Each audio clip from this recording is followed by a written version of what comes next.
We don't talk about little success and money. We're just talking about success. Let's do this. Target came out, Walmart came out, and Costco came out, all the same year, 1962. In 1962, when these companies came out, Kmart goes and raises a ton of money. 5 years later, Kmart has 250 locations. Walmart has 9 locations 5 years later. On a leaders bulletin within 5 years, guess who's winning? Kmart's dominating. All logical, all numbers, spreadsheets, etc., etc. What happened to Kmart a few years ago? Kmart goes out of business. They're no longer around. You know how many employees Walmart has around the world? 2.3, 2.5 million employees. Sam Walton, one of the best books you can ever read is Made in America. It's 200 pages. He walks you through how he built Walmart. Do you know what his poorest kid is worth today? Poorest kid is worth $50 billion today. He's got 4 of them. Can you imagine these guys at Thanksgiving? They're like, hey, Johnny, I noticed, man, you're only at 50 billion. Do I need to raise some money for you? No, it's going to be all right. You're going to make it through. What's the moral of the story? The moral of the story is one is logic.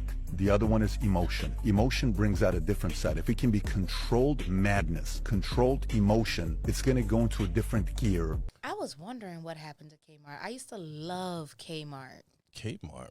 Yeah. Do you remember the one that was over there off Oakland? I remember the one on 441.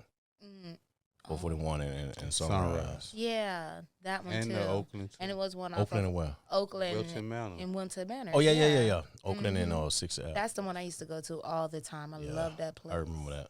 Oh, man. You know, but speaking about what he was talking about, he says, don't rush into a success. Kmart did good.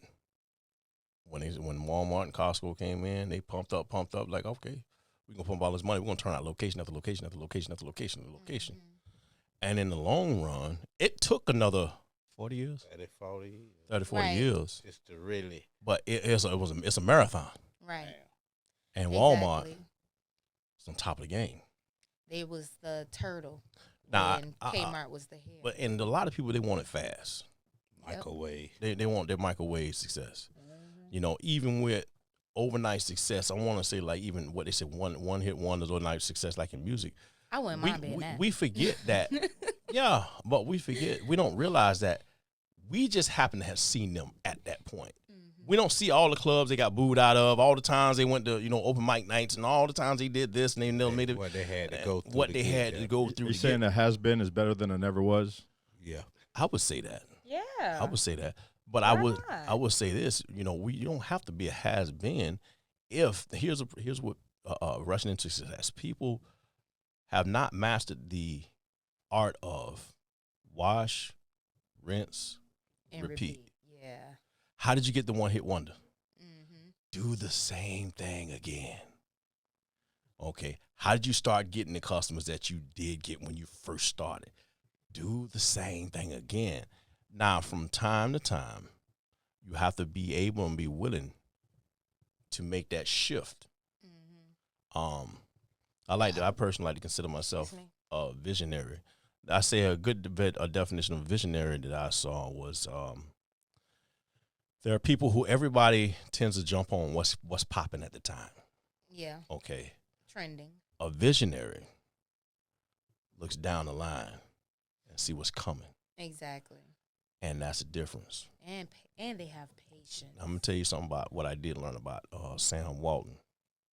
Sam Walton had this really, really dumbass idea that he was going to open his stores for 24 hours. Okay, first of all, Kmart on top. All right. Why would you open a store 24 hours? You're going to pay those people. You're going to pay for the power in the store. You're going to have all this overhead. People go to bed. They get up at 5, 6 in the morning, and they go to work. Nobody is going to shop at 1 o'clock in the morning. That's when you're wrong, baby. 2 o'clock. But he was a visionary. Yes, he was, because he had kids, and kids had him up at those hours, and he needed formula, and he needed to get this, and he needed to get that, just like every other parent in America. So I don't know if Sam Walton had to deal with all that. He already had money. I'm sure he had nannies to deal with that. But that's what I'm saying. Right. You know what he went through. Right. So he was a visionary. And he said, you know what? I tried. What's the worst that can happen? Right. Don't work. That's my philosophy. Everything I do now. What's the worst that can happen? Hey. Worst that can happen, don't work. Right. And so he was a visionary. He saw what was coming and looked at the long haul. Time and patience. And then what he started doing was he started going over to those foreign countries, you know, made in this country, made in that country, China and all. and started buying those little companies. Yep. Oh, that's what he did. And Yeah, and do his own Do you manufacturing. remember- That's why he got his Walmart brand.